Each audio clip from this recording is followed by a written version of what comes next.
Swiss chocolate, Italian fashion, French wine, and German cars. This is how Europe marketed its products. With cars, you had to agree.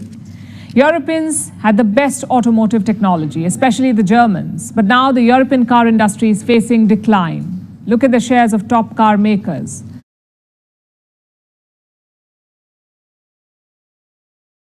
Hello everyone, welcome back to another episode of Parts Talk. Thank you for joining me. I appreciate each and every single one of you.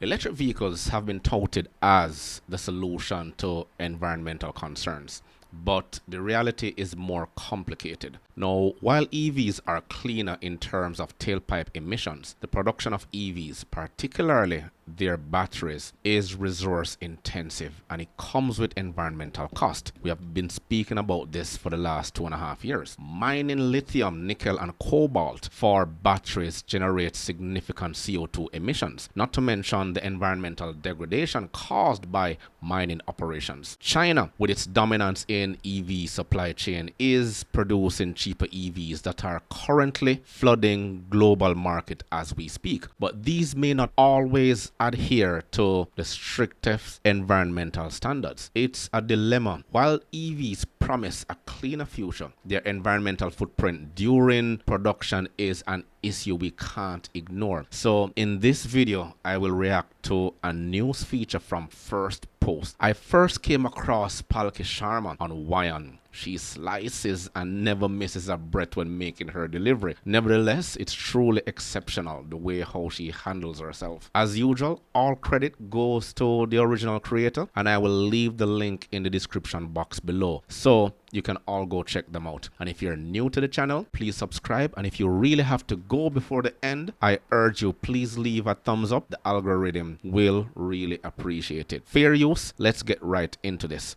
Swiss chocolate, Italian fashion, French wine, and German cars. This is how Europe marketed its products. With cars, you had to agree. Europeans had the best automotive technology, especially the Germans. But now the European car industry is facing decline. Look at the shares of top car makers. Volkswagen is more than 20% down this year. BMW is nearly 30% down. Porsche is 16% down. Mercedes-Benz is 11% down. And Stellantis is 36% down. And look at all those numbers. And remember, the automotive industry, automotive sector in Germany makes up 1/5 of their GDP. If all of them are underperforming right now, it's no doubt that Germany will be reeling in terms of an economic crisis very soon. And this is telling especially a company like Volkswagen, who has recently just trying to turn around, coming off that emission scandal a couple of years ago. And it's really challenging because they went headfirst into the EV mandate as caused by their own government policies. Let's continue. These companies once dominated the car market. So what happened to them? Just look at BMW. They have cut their profit forecast for this year from 10 to 7%. As a result, their shares plunged more than 11% on Tuesday, the biggest single-day drop since the pandemic. So clearly something is wrong. Experts talk about two main reasons. Number one, the fall in demand, and number two, the failed electric vehicle bet. Let's look at both these factors. 4 countries make up a big chunk of car sales in Europe: France, Spain, Italy, Germany. Last month, sales dropped 16% in these countries, 16% less sales compared to last year. And why is that? Well, the economic outlook is not encouraging. Germany had a technical recession last year in 2023. Interest rates are still high, and inflation remains a sticky problem. So buying a car is too much of a risk at this point. And this trend goes beyond Europe. Even in India, car sales are down.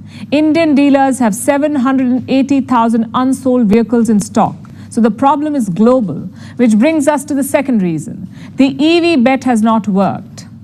Before she goes even further, I had a video published recently talking about the amount of unsold inventory in Australia, and in the United States it's also just over $3 million. And I've reiterated the fact that disposable income purchase cars. If you don't have it, don't put yourself into that undue stress. And repossessions are up tremendously, much more than ever before. People just can't afford to purchase these cars anymore. So the decline in car sales across Europe and other regions like India, as she mentioned, is a red flag for the global economy. And when a key industry like the automotive one struggles, it doesn't just affect the companies involved, it sends ripple effects through the entire supply chain, from steel and parts manufacturers to dealerships and even financial services. The economic downturn in Europe, coupled with the high interest rate and inflation, has significantly dampened demand. As major automakers like BMW, Volkswagen and Stellantis see their profits and sales plummeting, it will put jobs at risk and could lead to factory closures. Well, VW announced recently they will be closing their factories, a couple of their factories. Well, at least one of their factories. That's hundreds of jobs going out, hurting economies worldwide. And the slump in consumer confidence and purchasing power directly impact these industries, and with it, a broader economic stability. Let's continue. Or electric vehicles cost more than combustion engines. The running cost is less, but the initial buying cost is way more. So customers will look for the best deal. Enter Chinese EV makers. A BYD car, BYD is a Chinese company, a BYD car costs less than 38,000 euros. A Volkswagen EV costs about 46,000 euros, and the BYD comes with more features and trendy looks. So which one would you buy? Obviously, the Chinese one. Thus, European car makers are losing out in the EV market. Stellantis made up 4% of EV sales in 2022. They're down to 2.7%. Volkswagen Group was at 7.5% in 2023. They're now down to a little over 6.5%. Mercedes has fallen from 2.5% to 1.9%.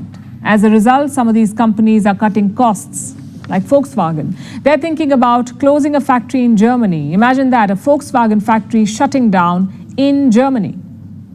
The question is, can they reverse their fortunes? Well, Europe is doing two things. One, they're delaying their EV goals. A lot of European car makers promised to phase out combustion engines by 2030, but now they're saying that's not possible. And the war in Ukraine is intensifying. China is not just competing in the EV market, they're dominating it, with companies like BYD producing affordable, feature-rich vehicles for as little as 8,000 euros. They are undercutting European automakers by a massive margin. And this isn't just about price either. Chinese EVs, they offer cutting-edge technology, modern design, and a vast array of features that are attracting buyers worldwide, particularly down there in South America and now Australia. Meanwhile, European manufacturers like Volkswagen, Mercedes, and Stellantis are struggling to compete with their expensive models, contributing to the decline in sales. China's leadership in the EV market is reshaping the global trade dynamics, pushing Europe and other regions to rethink their strategies. The long-term consequences could be a power shift in the global automotive industry. That's what China is aiming for. China right now is firmly in the driver's seat, and this is mainly due to the decision that was taken without thinking about the long-term consequences. Actions comes with consequences. That's basically what it is. Let's continue. Volkswagen, Mercedes, all of them are delaying their target, meaning they will keep selling more combustion engine cars and hybrids. That's the first thing. Secondly, they're rethinking their China strategy. The European Union had planned to impose tariffs on Chinese EVs, but European car makers are not thrilled. Why? Because China may respond with a tit for tat. Beijing can easily slap tariffs on European cars, which will hurt the likes of Volkswagen. European brands make up 20% of China's auto market, so they're keen to protect it. We saw similar statements and sentiments from the Spanish government. First, they supported the tariffs. Now they say, let's rethink. But tariffs or no tariffs, European car makers face a bigger challenge, the challenge of being outdated. The same thing happened to American car makers. They once dominated the auto market, but today America's car belt is a ghost region. They simply couldn't keep up with the new trends and innovations. Europe is now facing the same problem. Yes, their cars are known as status symbols, and yes, the quality is still top-notch, but they're not futuristic, not like a Tesla or a BYD. So European car makers need an ideological revamp. If not, the era of their dominance could be ending. And if you've been rocking with me from day one, you've heard me spoke about the automotive cycle, the lull, the boom, the lull, the boom, then a steadiness, then the point of diminishing returns set in. That's basically what it is. Then we have to talk about the safety concerns, particularly EV fires. And they're a significant issue affecting customer confidence right now. There are numerous videos coming out of China showing these EV fires. And we spoke about this happening in South Korea as well. My next video will be focusing on a little more of the safety concerns. Now, these incidents have raised alarm bells, and while they aren't widespread, the risk is enough to scare off potential buyers. And add to this the poor resale value of electric vehicles driven by the concerns over battery degradation and the rapid evolution of technology, and you have a situation where consumers are hesitant to invest in electric cars. Now, if buyers are unsure about the longevity and reliability of their purchase, it could stall the widespread adoption of EVs, even as government and manufacturer push for a greener future. It's no doubt political decisions are playing a huge role in the current automotive crisis, especially in Europe. She made mention of tariffs on the Chinese EVs. Now, while they might protect European manufacturers in the short term, they could backfire by provoking retaliatory tariffs from China, which could severely hurt European automakers that rely on the Chinese market. Furthermore, political pressure to meet ambitious EV goals, such as the 2030 combustion engine phase-out, is being walked back as automakers realize they can't meet these targets. Political missteps like these show how the rush to adapt to EV revolution could have unintended consequences, from harming industries to provoking trade wars, which we're experiencing right now. But what do I know? What do you think about these challenges? Will the automotive industry recover, or are we seeing the beginning of another major global shift? Please share your thoughts in the comments below. Remember to grab a copy of my ebook, The Parts Manager Guide. Please smash that like button on your way out. It will only take you 1.5 seconds to do so. Until next time.